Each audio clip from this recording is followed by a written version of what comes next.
Bismillahirrahmanirrahim. Assalamualaikum warahmatullahi wabarakatuh. Kenapa kita selalu merasa bersalah dengan orang tua kita, menyesal selama dia hidup kita nggak bisa berbuat apa-apa karena nggak tahu ilmunya. Kalau kita udah tahu apa yang bisa kita buat untuk orang mertua yang meninggal, maka insya Allah kita bisa lebih lega. Orang banyak sedih karena tak bisa banyak berbuat, tapi kalau tahu apa yang bisa dibuat, kita nggak sedih lagi insya Allah. Yuk kita lanjut kajian kita hari ini. Ibu-ibu yang saya sayangi karena Allah, paling lama 30-40 menit ke depan kita akan membahas tentang yang belum saya bahas dalam majelis ini, yaitu al-amalu saghiru akbaru jazaa indallah. Amal kecil tapi punya pahala besar di mata Allah. Mau punya amal yang sedang kecil banget tapi pahala besar, mau ya? Mau ya? Mana mau dibanding amal besar pahala kecil? Mau lagi amal kecil pahala besar. Maka kita simak kajian ini, kita tidak lama, tapi semoga yang singkat ini bisa bungkus, bawa pulang dan amalkan. Saya sering bilang kepada jemaah, tak usah banyak-banyak kali ilmu tuh, biarlah sedang-sedang aja, yang penting bisa kita amalkan langsung cash, sehingga nanti yang dipertanggungjawabkan di hari akhir bukan seberapa banyak ilmu yang kita punya, bukan, tapi seberapa banyak amal yang kita punya. Ya, jadi bukan seberapa banyak ilmu, nanti kam ilmuka, tidak, berapa banyak ilmumu, tidak, tapi berapa banyak amalmu. Tentu beramal juga ilmunya harus benar. Ya, banyak orang beramal tak tahu ilmu, ilmunya jadi salah. Yuk kita bahas amal kecil, pahala besar. Betul-betul kecil amalnya, tapi pahalanya besar di mata Allah Subhanahu wa ta'ala. Ibu-ibu yang saya sayangi karena Allah, sebenarnya ada 7 amal kecil pahala besar. Biasanya dalam satu masjid tak cukup waktu, saya cuma sampaikan 3, saya sambung lagi di minggu-minggu berikutnya, tapi secukupnya saya bahas hari ini.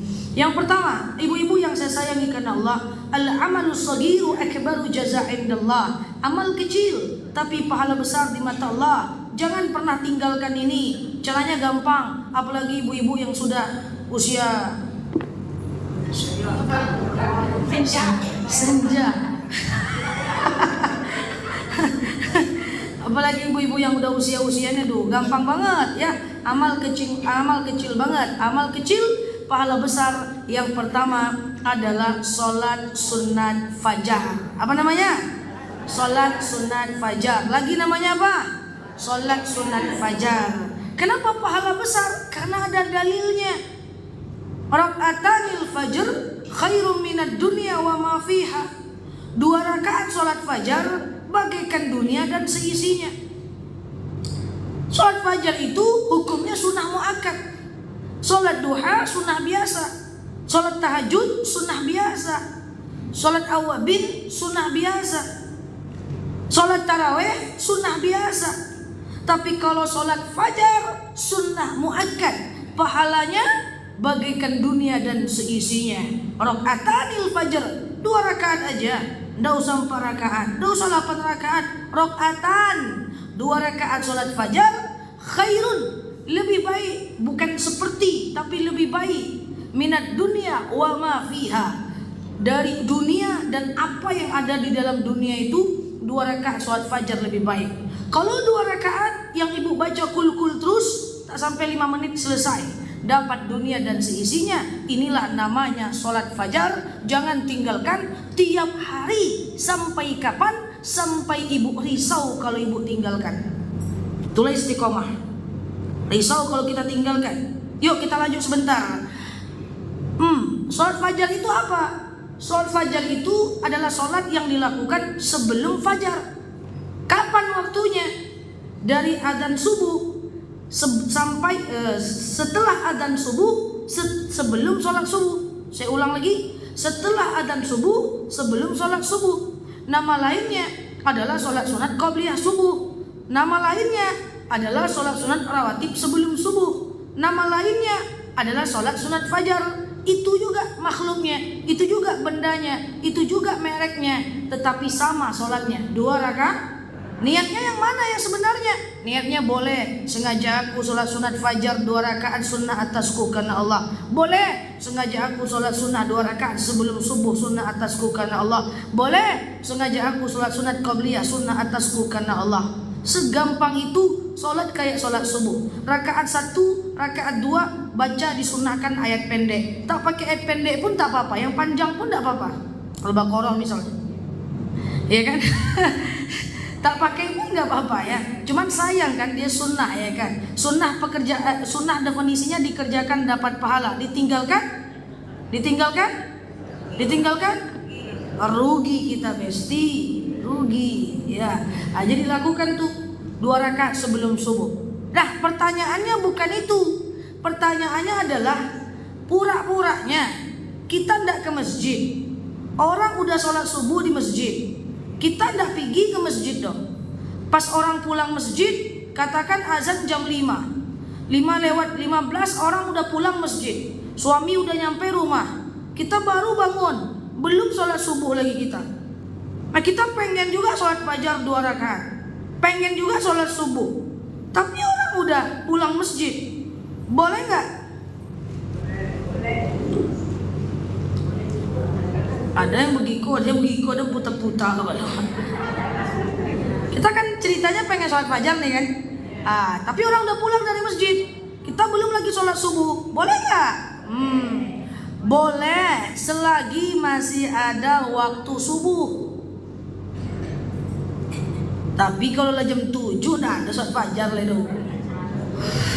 Makanya sering yang nanya, Ustazah saya telat sholat subuh jam 7, cemana? Nggak ada cemana, tetap sholat. Berdosa enggak? Iya. Loh, kok tetap sholat tetap berdosa? Tetap lalai. Tapi sholat ya? Sholat. Anda usahlah sholat kalau berdosa juga, enggak bisa. Wajib sholat. Selagi masih ada waktu subuh, boleh sholat fajar. Jangan tinggalkan. Tapi saya pernah dengar jemaah nanya sama saya, setelah sholat subuh, kalau telat bangun, subuh dulu, baru sholat fajar. Selagi masih ada waktu fajar, itu tak betul ya. Jadi fajar itu posisinya sebelum sholat subuh, setelah adzan subuh, sebelum sholat subuh. Kalau di masjid itu namanya seperti antara azan dan iqamah. Kalau di rumah pokoknya selagi masih ada waktu subuh, itulah dia. Sholat qabliyah, sholat fajar sama. Sekarang coba saya tanya, ibu misalnya sholat di rumah, sholat zuhur, tapi udah jam 1:15. Ibu pengen juga 2 atau 4 rakaat sebelum zuhur, tapi kan udah jam 1:30 di rumah. Ibu lakukan dulu 4 rakaat sebelum zuhur atau 2 rakaat. Ibu lakukan 4 rakaat sholat zuhur. Ibu lakukan 2 atau 4 rakaat setelah zuhur. Di rumah udah 1:30. Boleh? Boleh? Boleh, selagi masih ada waktu zuhur. Sama dengan fajar kan? Dia kan rawatib aja itu, rawatib qabliyah. Itulah sholat fajar, bagaikan dunia dan seisinya. Lakukan terus sampai kapan? Sampai ibu risau meninggalkan. Bahkan kadang-kadang ibu malas bangun. Aduh, sholat subuh aja lah aku. Tapi sholat fajar aja lah. Risau nanti kalau nggak dikerjakan. Sampai kayak gitu. Sampai istiqomah. Saya udah sering sampaikan di majelis saya ini bahwa untuk istiqamah atau bahasa lainnya adalah konsisten, adalah lakukan 40 hari berturut-turut, setelah haid lanjut lagi sampai 40 hari. Sebelum 40 hari tidak akan istiqamah. Lakukan 40 hari, setelah 40 hari kalau kita tinggalkan maka kita akan risau. Orang istiqamah bukan berarti tidak malas. Orang yang istiqomah malas juga. Cuman bedanya kalau istiqomah dia malas, dia tetap kerjakan. Kalau orang tak istiqomah, dia malas, dia tinggalkan. Paham? Jadi si istiqomah itu, kasihan istiqomah digosipin terus ya.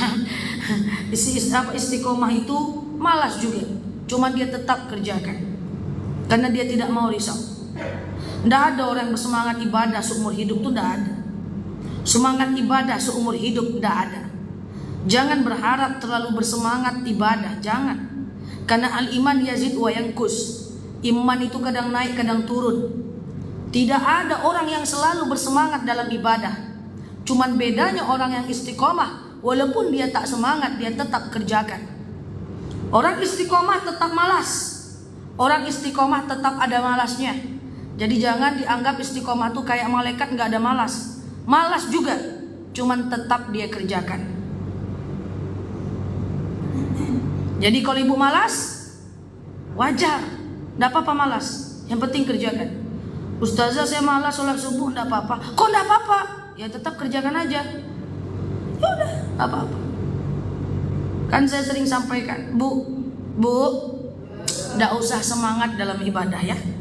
Kita nggak perlu semangat untuk ibadah. Semangat atau enggak, kerjakan aja lah.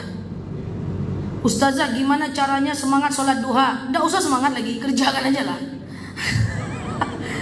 Apa semangat?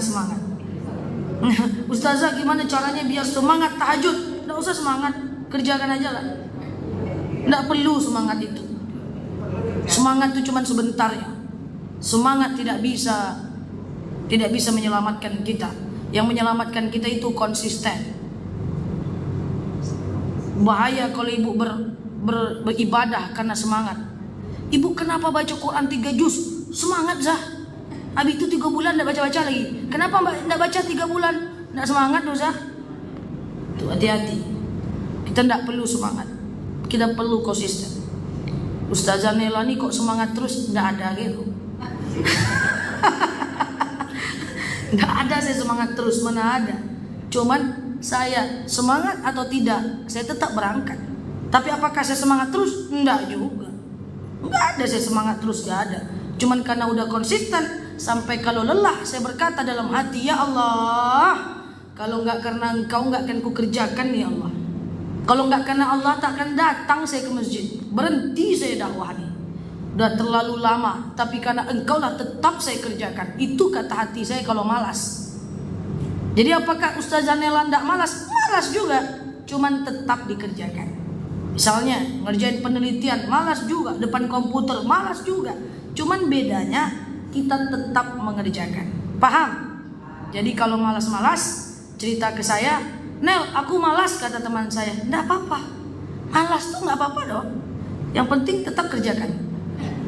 Enggak, memang iya loh. Enggak apa-apa malas itu. Enggak percaya. Lah malas itu kan muncul dari dalam. Enggak apa-apa. Enggak apa-apa ya. Malas nyuci. Enggak apa-apa. Nyuci aja. Enggak apa-apa. Enggak bisa dihilangkan. Manusia punya nafsu lawamah, nafsu mutmainnah. Nafsu baik, nafsu buruk. Deh, malas masak. Enggak apa-apa. Tetap masak. Lah iya, ini banyak yang protes. Ada yang protes enggak nih ya? Enggak ada orang rajin terus, mana ada? Enggak ada. Jadi biasa-biasa aja lah hidup nih. Malas, ya udah. Ya udahlah lagi malas aku nih. Tapi tetap kerjakan. Enggak apa-apa, maafkan aja diri. Ya Allah, maafkan diri ini lagi malas. Tapi tetap dikerjakan kok ya Allah. Slow lah ya Allah. Ya, enggak apa-apa. Jadi kalau ada yang bilang sama saya, Nel, aku lagi semangat nih. Semangat nih puasa Senin Kamis. Enggak usah semangat lagi, puasa aja lah. Nel, lagi malas aku nih ya. Enggak apa-apa, malas loh. Kerjakan aja lah. Enggak apa-apa. Jadi maafkan diri kita kalau kita malas. Enggak apa-apa. Wahai para pemalas, enggak ya. Biasa aja tuh malas tuh, enggak apa-apa. Yang penting tetap kerjakan. Cocok? Ya, jangan dipertanyakan terus. Malas aku nyuci, malas saya nyuci, deh malas. Tapi nggak dikerjakan. Itu baru masalah. Tapi kalau perasaan malas dikerjakan, nggak apa-apa. Malas baca Quran tuh nggak apa-apa. Yang penting baca aja. Malas nggak malas, pahala sama. Pas dibaca. Bener nggak? Saya malas baca Quran misalnya, terus saya baca. Dalam keadaan malas tuh, saya baca tuh lagi tekantuk-kantuk. 1 huruf pahalanya 10 nggak? Sama kan? Kalau di hari Jumat pahalanya 100 nggak? Sama kan? Ibu semangat. Semangat baca Quran. Ibu baca Quran di hari biasa. Jadi 1000 nggak? Kan nggak jadi, sama 10. Jadi maksud saya, jangan sibuk di perasaan saja. Perasaan malas, nggak usah. Nggak apa-apa, perasaan tuh nggak apa-apa. Maafkan diri kalau lagi malas. Maklumi diri kalau lagi malas. Oh iya, tubuh lagi malas. Tapi tetap kerjakan. Gampang kan? Dah, sholat fajar 2 rakaat, malas atau tidak, kerjakan.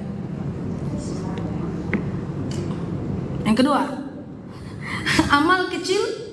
Sholat fajar clear, udah paham ya? 2 rakaat, niatnya boleh sengaja aku sholat sunat fajar, niatnya boleh sengaja aku sholat sunat qobliyah, niatnya boleh sengaja aku sholat sunat rawatib 2 rakaat sebelum subuh bolehnya. Yang kedua, ada al-amalu shaghir wa akbaru jaza. Ada amal kecil tapi pahala besar di mata Allah. Amalnya kecil tapi pahala besar. Yang nomor 2, gampang. Yakin, hakul yakin saya, gampang. Karena Allah tidak minta banyak. Allah cuma minta konsistensi. Apa itu yang kedua? Yang kedua adalah sedekah subuh. Banyak orang bilang tidak ada ustazah sedekah subuh. Nggak betul itu. Sedekah itu bukan subuh. Sedekah itu tiap hari. Tidak betul itu ada dalilnya. Wa yanzulunal malaika 'inda subh. Di waktu subuh itu malaikat turun ke permukaan bumi dan mendoakan orang yang bersedekah di waktu subuh agar ditenangkan hatinya dan dilapangkan rezekinya. Rezeki bukan berarti ibu sedekah 1000 akan diganti 1 juta, bukan. Rezeki bisa berbentuk ketenangan hati, rezeki bisa berbentuk kenyamanan, rezeki bisa berbentuk hilangnya hati dari rasa iri dan dengki, rezeki bisa berbentuk suami yang tadinya maksiat taubat, rezeki bisa berbentuk kesehatan, rezeki bisa berbentuk anak lulus kuliah di kampus favorit, rezeki bisa berbentuk hati tenang walaupun hutang banyak. Bisa nggak ya? Kayaknya susah itu ya. Ya, pokoknya rezeki itu adalah apapun yang menenangkan kita, itulah rezeki. Maka sedekahlah di subuh hari. Berapa banyak ustazah? Sedikit aja. Kok ustazah nyuruh sedikit? Saya minta sedikit saja.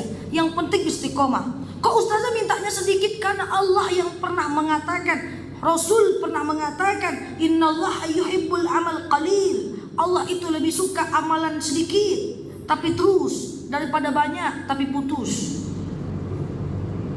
Coba ibu setiap suaminya gajian sedekah 30.000 sebulan dibanding sedekah 1.000 sehari. 1.000. Ini kan wajah 1.000 nih semua nih kan. Enggak ya? Enggak, salah ngomong saya ya. 2.000 lah saja. 1.000. Sebulan jadi berapa? 30.000. Sama enggak? Mana lebih baik? Baik 1.000 sehari. Tiap hari. Realistis aja lah. Saya bilang 5.000 nanti payah pula diamalkan. 1.000 aja lah. Nah, yuk kita putar nih ya, kita detilkan sedekah subuh nih biar teramalkan, tak jadi konsep yang mengambang-ngambang aja. Jadi sedekah subuh itu waktunya adalah dari adzan subuh sampai habis waktu subuh. Kapan habis waktu subuh? Jamnya tentu berbeda-beda setiap daerah. Tapi kalau mau tahu kapan pasti habis waktu subuh, pergi keluar rumah tengok ke langit. Kalau udah ada cahaya merah di atas langit, walaupun belum terang banget, itu sudah habis waktu subuh. Namun pada intinya adalah sedekah subuh itu dari adzan subuh sampai habis waktu subuh. Kalau ibu pergi ke masjid, maka serahkanlah duit 1.000 tadi, 1.000 kan? Kan kuat angguknya, tahu saya. Enggak ya? Nah, maka ada orang yang pengen sedekah subuh, lalu dia terbiasa iktikaf sampai syuruk, dia serahkan masuk kota amal di waktu syuruk, itu udah lewat. Jadi jangan serahkan di waktu syuruk, waktu subuh sudah habis itu. Jadi serahkan pas nyampe masjid atau pas selesai sholat jamaah. Saya akan jelaskan lebih detail lagi. Jadi tadi waktunya adalah dari azan subuh sampai habis waktu subuh, kan begitu. Sedikit lebih baik tapi tiap hari. Caranya gimana? Caranya macam-macam. Kalau cara terserah. Contoh, belajar wajib, caranya terserah. Zakat wajib, caranya terserah. Boleh titip ke orang kok. Nah, sama dengan apa tadi? Sedekah subuh. Caranya gimana? 1, ibu sholat subuh ke masjid tiap hari. Ibu serahkan 1.000 tuh, ibu masukkan ke kotak amal. Cus, masukkan. Nanti ibu doa, ya Allah, saya sedekah. Dengan sedekah nih, lapanglah kuburan mak saya, ringan sisa kuburnya, banyakkan rezeki suami saya, luluskan anak saya PNS, sehatkan badan saya. Sedekah 1.000, doa 1 skripsi. Nggak apa-apa, bukan nggak apa-apa, nggak apa-apa lo putus asa tuh dengan rahmat Allah. Ini putus asa. Wala tayasu min ruhillah. Innahu la ya'asu min ruhillah ilal qaumil kafir. Jangan putus asa dengan rahmat Allah. Enggak apa-apa. Enggak apa-apa. Ini saya tidak menyindir ini, tapi beneran ini. Sedekah 1.000, doanya 1 skripsi, enggak apa-apa. Kan Allah pernah janji. Yang janji siapa? Allah. Apa kata Allah? Idza sa'alaka ibadi anni fa inni qarib ujibu da'watad da'in idza da'an falyastajibu li wal yu'minu bi. Kalau hambaku bertanya kepadamu, katakan aku dekat. Kalau dia berdoa kepadaku, falyastajibu li, aku akan jawab. Tidak apa-apa, ini serius nih ya. Masukkan 1.000 tuh, ibu doa. Tapi berdoanya jangan di depan kotak amal mengantri pula orang nanti. Nah ini kadang-kadang jemaah aku luri tabuang aja kan. Memang saya ditelepon oleh pengurus masjid karena ceramah sedekah subuh ustazah, mengantri masjid, yang nelpon bapak-bapak. Oh itu salah konsep tuh Pak. Jadi ibu-ibu ini memang harus didetilkan nih, karena kalau tidak berbahaya. Mengantri depan kotak amal. Satu masjid di Pekanbaru nelpon saya. Kata kenapa mengantri? Kata Susanella berdoa, tapi nggak harus pula hidung tuh depan kotak amal berdoa. Berdoanya bisa dari rumah ya, bisa waktu duduk ya, masukkan. Jangan mengantri pula. Wih lama kali, doa dulu, santai lah, jangan susah. Ya, jadi doanya di tempat duduk. Doa ya Allah saya sedekah. Itu namanya apa? Wasilah. Ya, ya Allah saya sedekah, dengan sedekah ini apalah, ibu-ibu pengennya apalah gitu ya kan. Nah, itu wasilah. Nah, yang kedua, kalau ibu nggak ke masjid gimana? Kalau ibu nggak ke masjid, ibu bisa titip dengan suami dan titip juga doanya. Bang nih duit 1.000. Itu apa? Jadi ketawa sendiri. Dibanding nggak sedekah subuh sama sekali, saya sengaja ya tapi beneran lebih baik 1.000 Bu daripada tak teramalkan, daripada putus-putus. Ya, cocok. Apa tadi itu? Lupa saya mau cakap apa. Nah, titip ya kan. Ini titip bang. Titip doanya juga, bacakan doanya biar pening dia nyampe masjid. Apalah dari doanya. Atau kalau suaminya juga nggak ke masjid, ibu kumpul di rumah Bu. 1.000 itu ibu taruh dalam kaleng, dalam dompet, dalam kaleng, dalam celengan ibu taruh. Masukkan dulu 1.000 tiap pagi, harus pagi. 1.000 tiap pagi, 1.000. Saran saya ibu serahkan setiap Jumat. Oi, coba Bu, ya ini ilmu nih. Ibu kumpulkan 1.000 di pagi hari, dapat rezeki berlimpah, ketenangan hati, dapat bonus ibu kan. Nanti yang 1.000 tadi itu sekali sebulan atau sekali 2 minggu atau setiap Jumat, ibu serahkan pula di hari Jumat. Dapat lagi pahala berlipat untuk hari Jumat. Mantap nggak kalau tahu ilmunya? Mantap. Jadi ibu double gardan. Subuhnya dapat double, Jumatnya dapat double. Tapi Jumatnya kalau menyerahkan kepada orangnya, apakah harus subuh? Tidak. Karena niatnya udah sampai setiap subuh. Ingat Bu, 1.000, jangan tambah sampai istiqamah. Sekali lagi, jangan tambah. Masukkan ke dalam kotak celengan. Kalau nggak ke masjid ya, jangan tambah sampai istiqamah. Kenapa Ustazah? Saya tahu banget dan ada dalilnya. Kalau ibu belum istiqamah, pasti berhenti kalau ibu banyak-banyak. Contoh, 1.000. Tahu-tahu hari ke-20 ibu gas 10.000. Hari ke-21 ibu akan pikir, kan kemarin udah 20.000 lah, nggak usah lagi pagi ini, ada dia putus dia. Paham? 1.000 aja dulu mak, sesuaikan dengan kemampuan kita dulu, atau 2.000. Kalau sudah istiqomah, udah tiap hari, udah risau kalau kita tinggalkan, baru boleh jumlahnya fluktuatif, terserah. Sampai kapan? Sampai nggak pakai pikiran lagi kita sedekahnya, sampai kita nggak pernah lupa. Kalau ada orang yang tadi aku udah sedekah subuh nggak ya, berarti belum istiqomah. Istiqomah itu ibu tidak akan pernah lupa dan ibu risau kalau ibu tinggalkan. Contoh, ibu masuk kamar mandi, ibu ngambil odol langsung tanpa berpikir, itulah istiqomah. Nggak ada, jarang orang lupa gosok gigi. Kalau dia lupa pasti dia ingat lagi, dia balik lagi. Kan udah istiqomah, pasang sabun, apa yang ibu lakukan di kamar mandi, kan itu aja. Itulah standar istiqomah. Ingat ya Bu, istiqomah itu di atas posisi takwa. Kalau takwa masih bisa naik turun, tapi kalau istiqomah itu yang kita kejar pada semua aspek kehidupan kita. Tidak bisa apapun yang mau kita kejar kalau nggak konsisten, nggak bisa. Sedekah subuh. Kalau yang sudah pernah melakukan, alhamdulillah. Kalau yang selama ini diputus-putus, dirutinkan. Nah, boleh nggak tadi uangnya kan 1.000, masa kasih ke orang 1.000, boleh nggak diganti dengan uang besar? Tentu boleh aja. Ya, tentu boleh aja. Ingat Bu, sedekah subuh ini Bu, karena namanya sedekah, ibu boleh kasih ke siapapun. Ke orang tua boleh, ke anak boleh, untuk kucing boleh, Jumat barokah boleh, ke non muslim boleh. Apapun yang menyenangkan hati orang lain, itu namanya sedekah. Saya ulangi, mendengar apapun yang menyenangkan hati orang lain itu namanya sedekah. Mendengarkan orang yang bermasalah, ya, senang orang itu sedekah. Senyum sedekah. Tapi jangan senyum terus, duit tak keluar, nggak bisa. Ya kan, saya sudah pernah sering cerita. Tabassamuka fima akhaka shadaqah, senyummu kepada saudaramu adalah sedekah. Itu dalil untuk orang susah. Tapi memang hadis itu muncul karena orang susah. Ada orang susah yang kemudian orang itu selalu menengok orang kaya. Orang dulu kan beda dengan sekarang. Orang dulu tuh dia fastabiqul khairat, dia selalu berlomba-lomba dalam kebaikan. Suatu ketika orang susah ini datang kepada Rasulullah.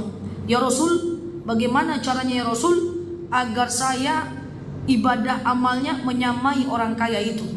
Apa kata Rasul? Kul subhanallah walhamdulillah wala ilaha illallah wallahu akbar wala haula wala quwata illa billah. Ucapkan subhanallah walhamdulillah la ilaha illallah wallahu akbar wala haula wala quwata illa billah. Jadi sepanjang jalan orang miskin ini ngomong subhanallah walhamdulillah wala ilaha illallah wallahu akbar wala haula wala quwata illa billah. Didengar sama orang kaya ini, dibacanya juga subhanallah walhamdulillah wala ilaha illallah wallahu akbar. Enggak cocok nih kata orang miskin. Akhirnya dia datang lagi kepada Rasulullah. Ya Rasul, cuman ya Rasul, saya zikir, dia zikir juga. Berikan saya satu amal yang bisa menyamai, yang bisa melebihkan amal dia. Apa kata Rasul? Salatan alayya, bersolawatlah kepada aku. Hebohlah orang susah nih solawat. Solawat Allahumma sholli ala Muhammad, Allahumma sholli ala Muhammad wa ala ali Muhammad. Terdengar sama orang kaya, diucapkannya juga solawat. Tidak lama orang kaya itu sedekah. Datang orang miskin kepada Rasulullah. Ya Rasul, cumanan ya Rasul, aku zikir, dia zikir. Aku solawat, dia solawat. Tapi dia sedekah, aku nggak bisa sedekah. Berikan amal yang bisa menyamai pahala sedekahnya dia. Apa kata Rasul? Tabassamuka fima akhaka shadaqah, senyummu kepada saudaramu adalah sedekah. Untuk orang susah. Orang kaya senyum dapat pahala sunnah juga nggak? Sama. Tapi jangan senyum terus. Nggak kenyang orang dengan senyum. Nah, ya kan? Paham ya? Nah, sedekah subuh lakukan terus setiap hari, jangan putus. Mulai dari yang kecil, masya Allah, tabarakallah. Kalau kita lakukan akan ada rezeki ya. Kenapa dia tiap hari lebih baik? Pertama, membiasakan diri kita memberi. Jadi memberi itu harus dibiasakan. Kalau nggak dibiasakan susah. Buka uang di dompet, dia berkurang nih duitnya. Terbayang dia berkurang. Padahal itu cuman nampaknya berkurang. Masa depannya dia akan bertambah lagi, kan akan balik ke kita berkali-kali lipat. Jadi memberi harus dibiasakan. Makanya saya sering bilang kepada jemaah, uang tuh letak di tangan, jangan di hati. Kalau letak di hati, uangnya keluar, hati sakit, ya kan? Nah, tapi kalau letaknya di tangan, uang keluar, hati biasa-biasa aja. Cocok? Pertama tadi, jangan tinggal sholat fajar. Yang kedua, jangan tinggal sedekah subuh. Yang ketiga, ibu-ibu yang saya sayangi karena Allah, kalau kita mau lakukan ini, amal kecil saja, tapi akbaru jaza, maka dia punya pahala yang cukup besar di hadapan Allah Subhanahu wa taala. Kecil saja. Banyak orang mengatakan ini amal sulit, tetapi karena salah paham sikit, yaitu banyaklah membaca Al-Kahfi di hari Jumat. Al-Kahfi ada 110 ayat. Jemaah banyak salah paham, dia bilang harus 110-10-nya. Tidak, minimal 10 ayat pertama dalam hadis. Paham ya? Minimal 10 ayat pertama dalam hadis. Nah, ibu-ibu yang saya sayangi karena Allah, orang yang baca Al-Kahfi setiap Jumat, maka dia akan dilindungi dari Jumat Sabtu ke Jumat lainnya. Dan jumlahnya itu yang banyak itu minimal adalah 10 ayat. Sampai sini paham? Nah, usahakan lakukan di hari Jumat. Saya mau sampaikan sama ibu-ibu, mau syiarkan kepada kita semua, Jumat itu kenapa luar biasa kita beramal. Tadi sedekah juga dianjurkan Jumat, baca Al-Kahfi dianjurkan Jumat, karena Jumat itu adalah hari rayanya umat Islam. Makanya kenapa haram puasa Jumat sendiri? Karena hari raya mingguan kita. Setiap kita hari raya, kita diharamkan berpuasa. Contoh, waktu haram puasa kapan? 1. Idul Adha, betul? 2. Idul Fitri, betul? Yang ketiga adalah hari Jumat sendiri. Jadi kalau ibu mau puasa Jumat sendiri, tak boleh. Kalau mau ganti puasa Jumat, harus puasa juga Kamis, minimal Senin Kamis, atau boleh niat ganti puasa. Kalau mau puasa juga Jumat, gandeng ke Sabtu, kecuali pada hari-hari besar. Misalnya puasa Arafah jatuhnya Jumat, aman. Sebelumnya kan bisa puasa Senin Kamis, atau puasa Asyura, Tasu'a dan Asyura, atau puasa Tarwiyah dan puasa Arafah. Maaf, kalau Arafah lawannya Tarwiyah, Asyura lawannya adalah Tasu'a. Paham ya? Nah, usahakan. Maka Jumat sendiri nggak boleh. Maka jangan nazar di hari Jumat. Kemarin saya pening banget jawab pertanyaan teman saya, Nel, anakku naik sekolah, naik kelas, aku nazar kalau dia naik kelas, aku puasa di hari Jumat. Cemana nazarnya itu? Puasa di hari Jumat sendiri aja ditegakkannya, mana bisa? Maka puasa di hari Jumat oke, boleh, bayarlah nazarnya, tapi puasa juga di hari Kamis atau Sabtu. Jadi tak boleh kita berpuasa di hari Jumat. Lebarannya umat Islam, lebaran mingguan umat Islam. Maka di negara Timur Tengah Jumat orang tak kerja, hari libur hari Jumat. Kalau kita hari libur hari Ahad, ya. Makanya di pesantren-pesantren banyak libur hari Jumat. Nah, Al-Kahfi hari Jumat. Kalau ibu mau baca semua Al-Kahfi, ibu boleh mulai dari Kamis maghrib sampai Jumat maghrib. Karena pergantian waktu dalam Islam dimulai dari maghrib, Kamis maghrib sampai Jumat maghrib. Terserah mau dibaca kapan, sekali duduk boleh, 2 kali duduk boleh, 3 kali duduk boleh. Maka insya Allah akan diampunkan dosa kita dari Jumat satu ke Jumat lain, ya. Tapi maaf ya Bu, sebelum saya tutup, jangan salah paham, dibaca Al-Kahfi dari Jumat Sabtu ke Jumat Sabtu, terus Jumat satu ke Jumat lain, maka akan dilindungi kita dari dosa dan kejahatan sampai Jumat lain. Tetap dalam dalil kecuali orang yang bermusuhan, ya. Jadi orang-orang yang bermusuhan dia tidak dapat fadilah itu semua. Maka ibu-ibu jangan sampai bermusuhan lebih dari 3 hari, ya. Tak boleh bermusuhan, berkelahi, bercakap-cakap melewati Senin Kamis. Karena orang yang bermusuhan melewati Senin Kamis, amal kebaikannya tidak diangkat ke langit. Rasul pernah ditanya oleh sahabat, kenapa engkau rajin puasa Senin Kamis ya Rasul? Karena aku tahu di hari Senin dan Kamis malaikat membawa catatan amalku ke langit, dan aku pengen saat amalku dibawa aku sedang berpuasa. Oh, jadi semua amal kita dibawa ke langit ya Rasulullah? Betul, kecuali amal orang yang bermusuhan. Maka dengan tetangga, tetinggi, suami tak boleh bermusuhan lebih dari 3 hari. Jangan lewat Senin Kamis, Jumat, Sabtu, Minggu, Senin baikan dulu, Selasa lanjut lagi. Anda ya, ya turunkan ego, turunkan ego. Yang penting kita sapa, ya. Persoalan dia mau atau tidak itu urusan dia dengan Allah. Jangan Bu, hati-hati dengan manusia. Kalau tak pandai berkawan, tak usah punya banyak kawan. Rasul tak punya banyak kawan.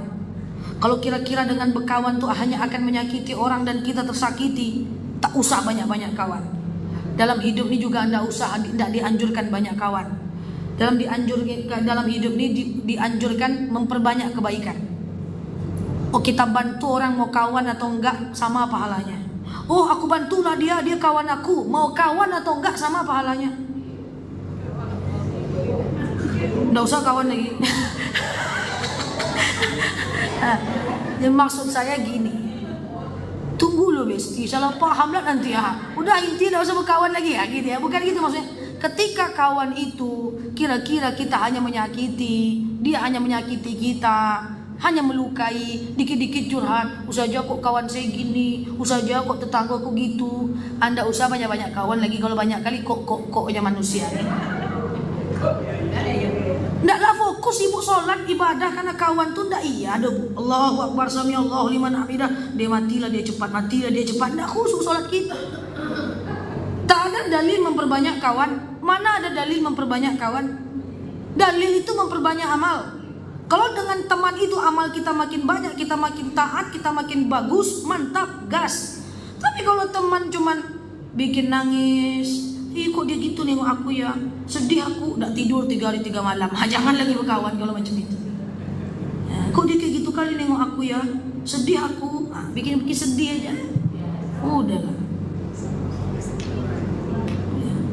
Kenapa dia protes? Ya silakan. Ya.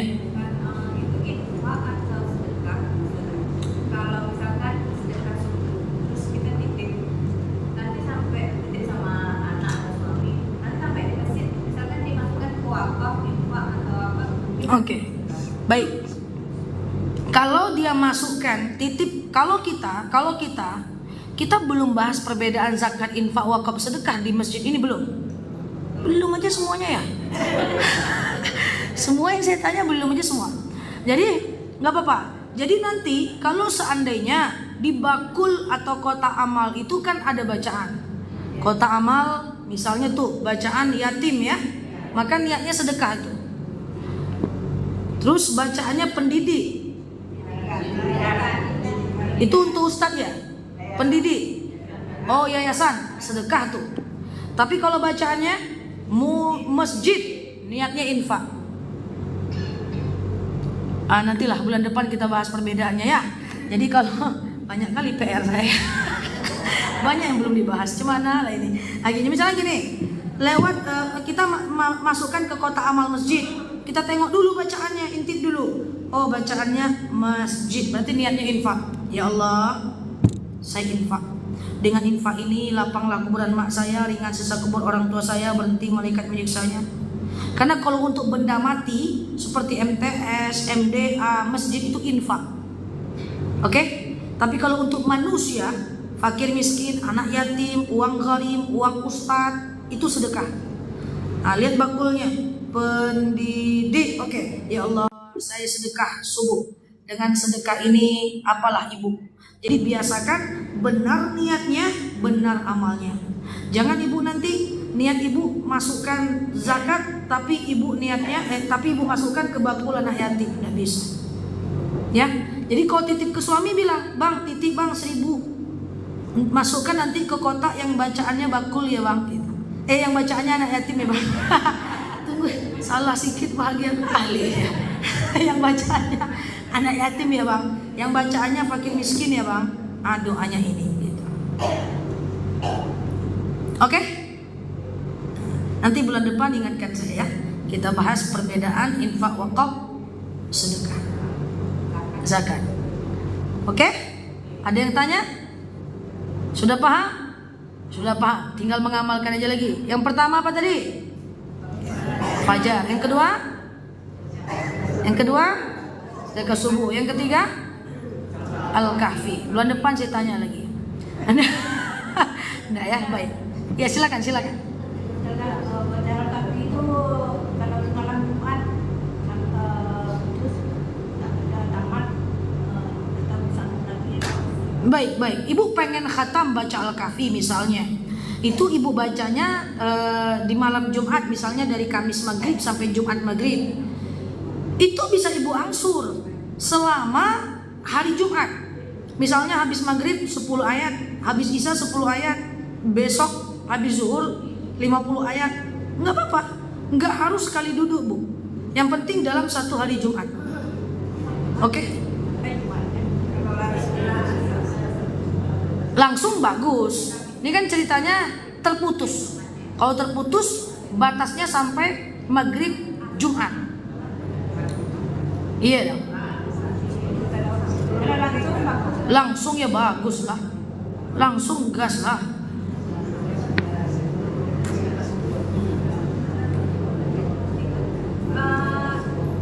Kalau Jumat itu berarti kan kalau udah azan Jumat udah habis.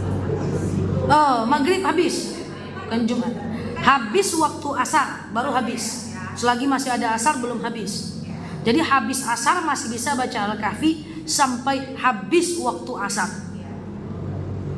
Habis waktu asar kapan? Saat cahaya merah di langit, udah deket-deket maghrib. Apa? Maghrib udah habis. Sampai habis asar lah. Bukan sampai habis asar, sampai waktu asarnya habis. Masih setengah 6 masih ada waktu asar. Ya, Al-Kahfi minimal 10 ayat. Coba dulu sampai 4 bulan, baru lanjut lagi seluruh ayat seterusnya. Kalau baru pemula jangan banyak-banyak dulu. Kalau banyak-banyak biasanya nanti ndak istiqomah itu. Sama dengan ibu main sepeda. Aku main sepeda lah, ngapa? Untuk menghilangkan jantung koroner. Dibeli sepeda sekali main 3 jam, besok pagi tumbang. Kenapa ndak main? Sakit-sakit badan aku. Antu ya 3 jam. Jadi 5 menit aja dulu, sikit-sikit dulu. Karena mentality harus dibangun. Mental konsisten harus dibangun. Saya sering kok mengerjakan satu pekerjaan yang misalnya teman saya bilang, gini aja Nel, nggak mau, itu berat, takutnya aku nggak konsisten. Saya sering ngomong gitu. Kalau nggak gini aja, oh enggak lah, itu terlalu berat, takut nggak konsisten. Kalau nggak konsisten nggak jadi. Oke? Allahu a'lam bishawab. Ala hazihi niyah. Al-Fatihah.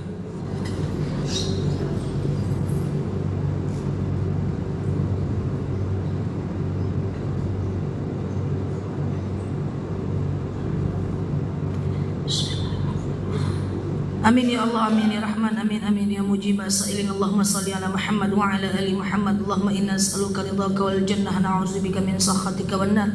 Allahumma inna nas'aluka salamatan fi dinina, afiyatan fi jasadina, ziyadatan fi ilmina, barakatan fi rizqina, taubatan qabla al-maut, rahmatan 'inda al-maut, maghfiratan ba'da al-maut. Allahumma hawwin 'alaina fi sakaratil maut wan najata minan nar wal 'afwa 'inda al-hisab. Allahumma antas salam minkas salam wa ilaika ya'udus salam, fahayyina rabbana السلام ودخلنا الجنة دار السلام تبارك ربنا وتعاليت يا هذا الجلال والإكرام. اللهم إنا نعوذ بك من الهم والهزن، نعوذ بك من العجز والكسل، نعوذ بك من الجبن والبخل، نعوذ بك من غلبة الدين وقهر الرجال. اللهم يسر علينا أمورنا ولا تعسر علينا أمورنا يا رب العالمين. اللهم إن كان رزقنا في السماء فأنزله، وإن كان رزقنا في الأرض فأخرجه، وإن كان رزقنا بعيدا فقربه، وإن كان رزقنا حراما فطهره، وإن كان قليلا فكثره يا رب العالمين. اللهم يسر علينا أمورنا ولا تعسر علينا أمورنا. اللهم خصوصا إلى أرواح آبائنا وإلى أرواح أمهاتنا وإلى أرواح كل مسلمين والمسلمات. اللهم اغفر لهم وارحمهم وعافهم واعف عنهم وأكرم نزولهم ووسع مدخلهم واغسلهم